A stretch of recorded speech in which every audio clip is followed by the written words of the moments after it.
Hey, what's up guys? Little man with a big opinion here. Today's video, I'm going to talk about trading and bartering. I did a video on this several years ago. I think my mentality and mindset has changed drastically on it. I don't think there's a one-size-fits-all idea for this, so I'm just going to um, throw out the information that I have, and really for each and every individual, every situation is going to be different because in today's society, you know, we use a fiat currency to pay for goods and services.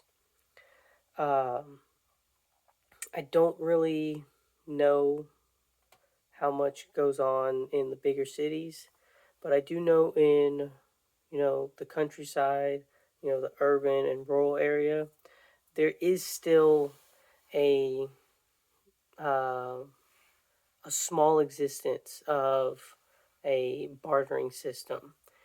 And the perfect example is I'm 15 years old. During spring break, I help some of my friends butcher chickens. It was a 4-day process, and we butchered and processed 150 chickens. And at the end of that 4-day process, or while that process is going on, I'm staying at his house. His parents are feeding me. We're going hunting at night, basically working dusk till dawn. And at the very end, I brought home like 25 pounds of chicken meat, all different, cuts and varieties. And I didn't know it at the time, but that was a form of bartering, trading a service for goods, no fiat currency exchanged. My friend said his parents were going to pay me for it, and I basically got to go hunting every day, which was totally fun for me at that time. And it wasn't until I got older that I really appreciated that payment style.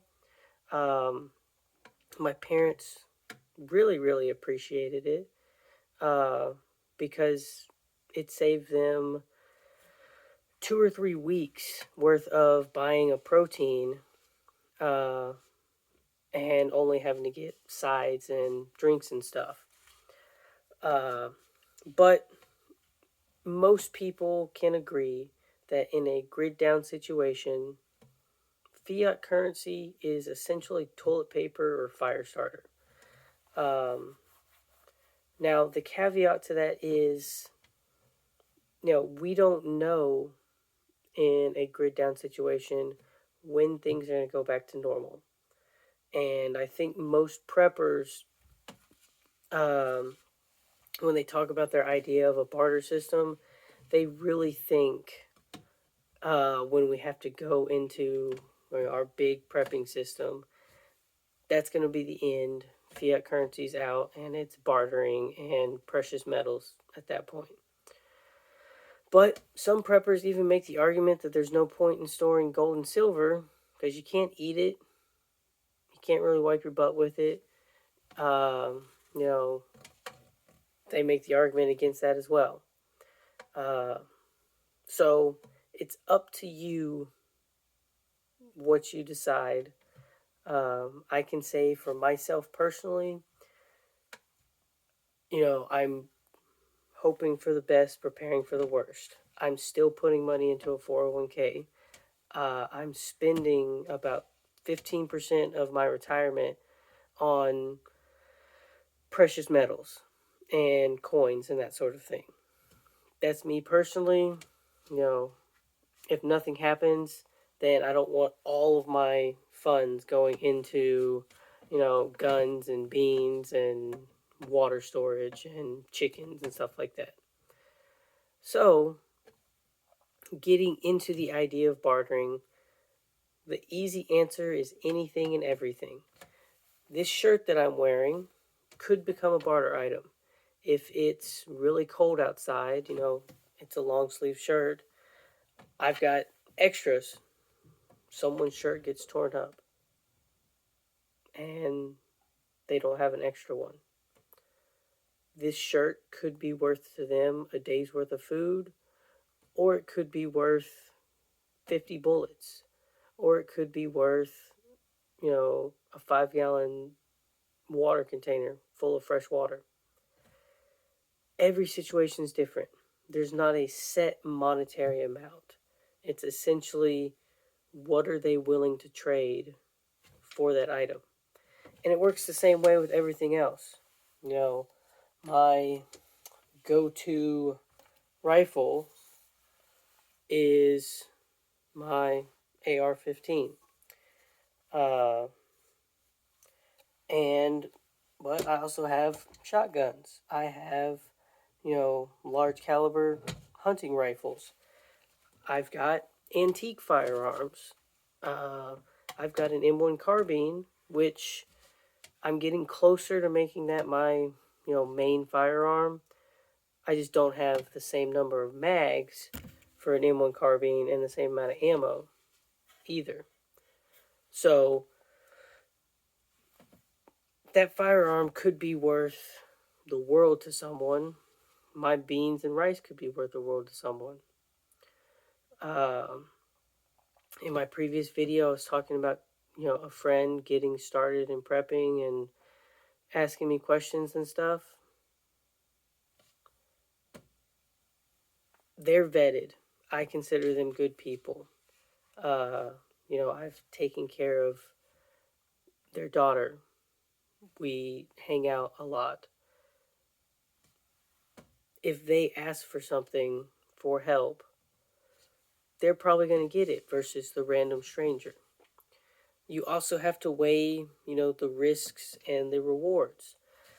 If you have an abundance of food, you could barter your goods for services.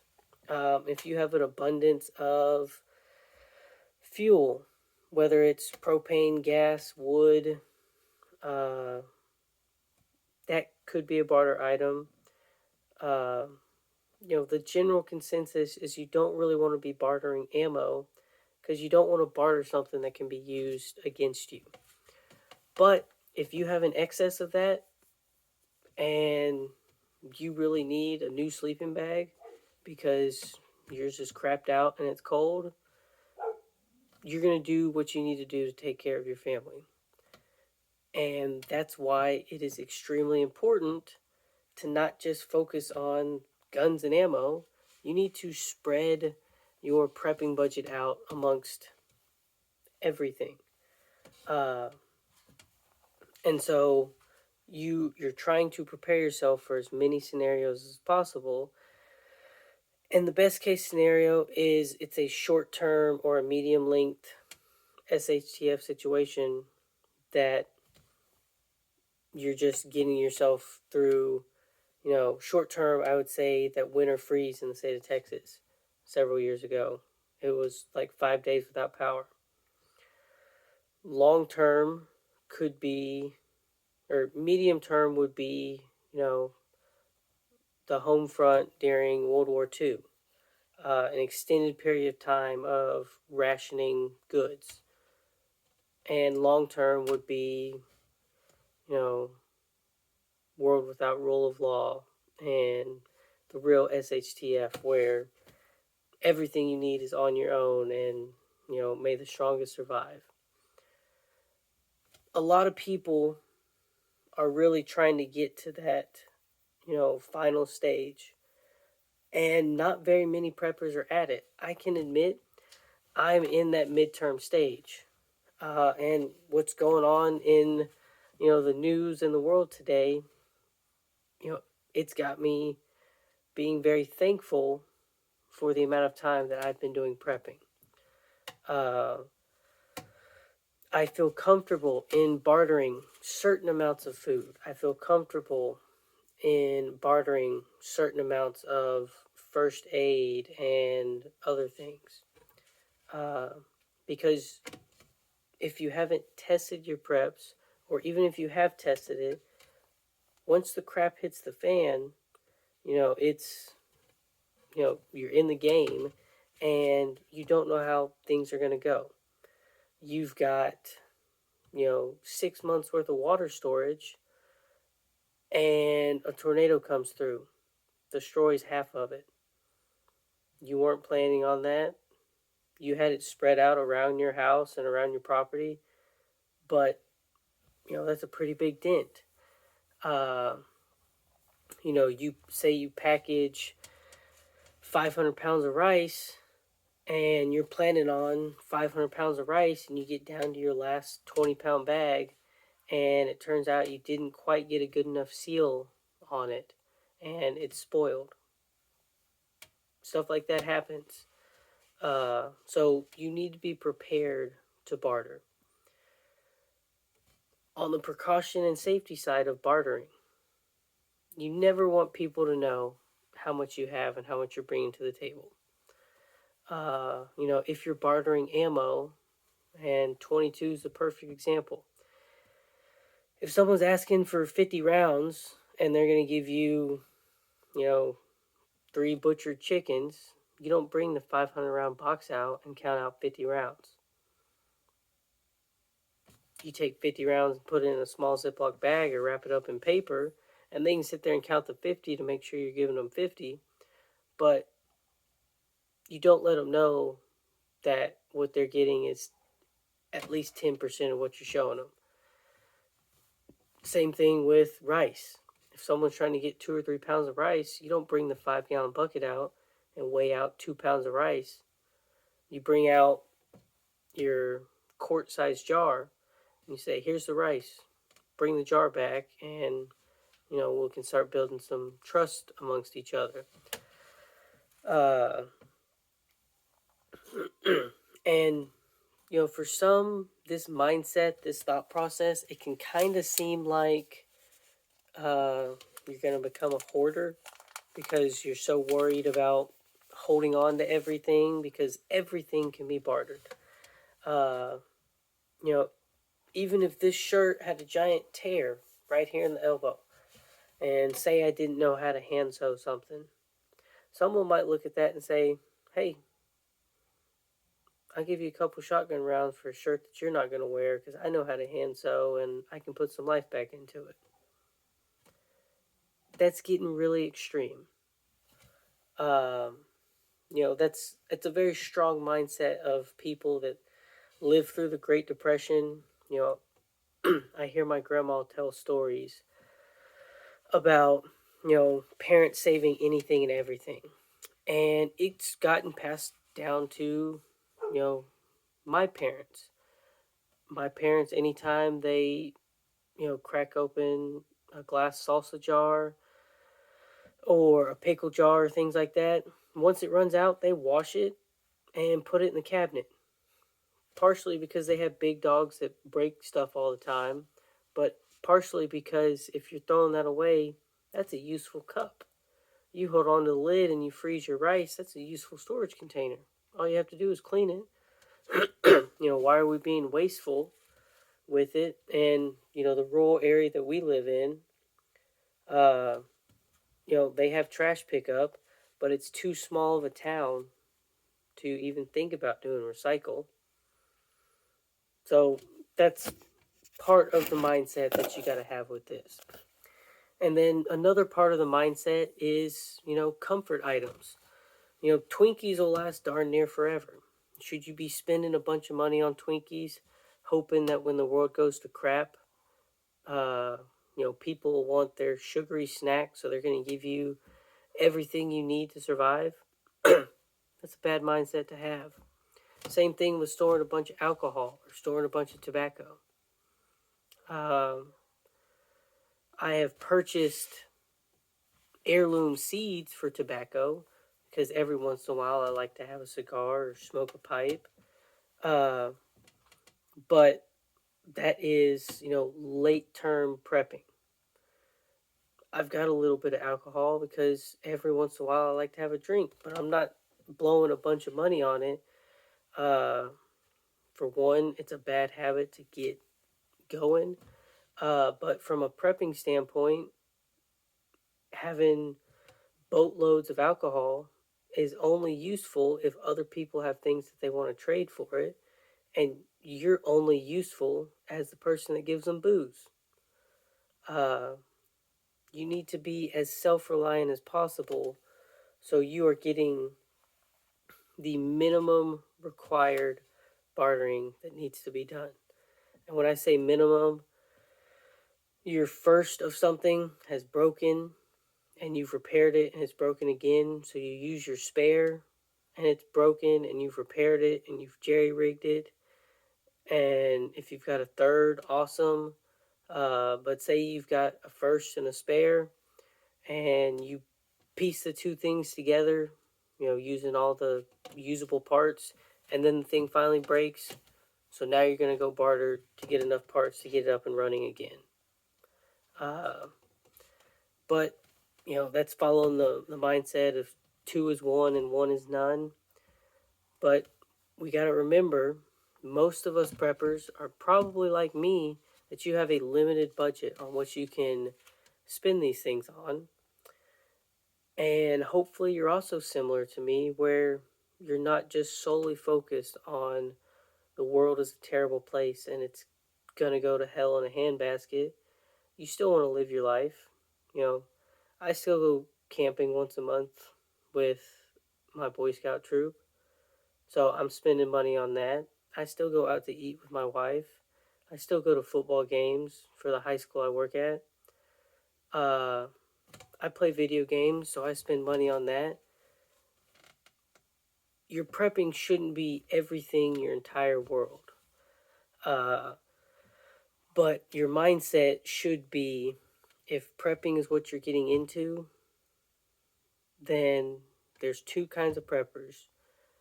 You've got your budget and you store what you can, and you're hoping for that short or midterm prepping, or you're getting into it to make this your lifestyle, and that's your end goal.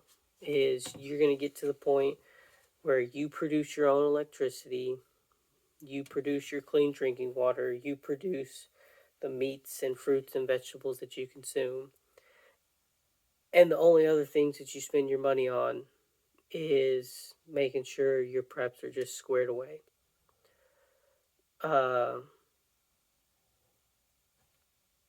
I'm a bit of an optimistic person, so I don't think things are going to get end of the world bad. But, there's that small percentage that says,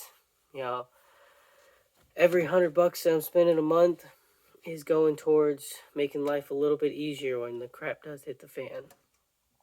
And thinking about bartering when that finally does happen is something that needs to be on everyone's mind. And you need to be willing. And you need to have, know your worth between a pair of blue jeans, a magazine full of ammo, a firearm, first aid supplies, food, water, security. It can be not just giving someone a firearm, it could be giving them a dry, warm place to sleep. And that could be the greatest thing for someone in the world. It could be a warm meal in their belly, and they think you are, the Lord reincarnated. The point of this is there's no easy answer. There's no one-size-fits-all answer. Every situation is going to be different. Every time you barter, it's going to be totally different than your Walmart. You're not going to spend $3.99 on a gallon of milk in your entire region. That gallon of milk could be worth $1 in someone's mind. That gallon of milk could be worth $20 in someone's mind. So, with that, what are your thoughts on bartering? Is it part of your prepping and your planning? If so, do you like my take on it? Let me know in the comment section down below. You can also ask questions in the comment section down below. We're just shy of 200 subscribers. Most of my videos these days are getting 2 to 5 comments, and As small as we are, I'm answering all your comments as quickly as I can. When you're asking questions, they're turning into videos. Uh, you know, I don't know all the answers, but I know quite a few of them. And being a history teacher, if I don't know the answer, I can at least do some research and kind of figure it out. If you like this video, then leave a like on it. And if you're not subscribed, then you should go ahead and subscribe. If you like what I'm doing with my channel, then you should really subscribe because I do my darndest to post a video every day. And then lastly, if you have a friend or family member that would benefit from the discussions that we have in these videos, then share the link to my channel. I would appreciate the free advertisement and the ability to help others with their prepping journey. And with that, catch you in the next one.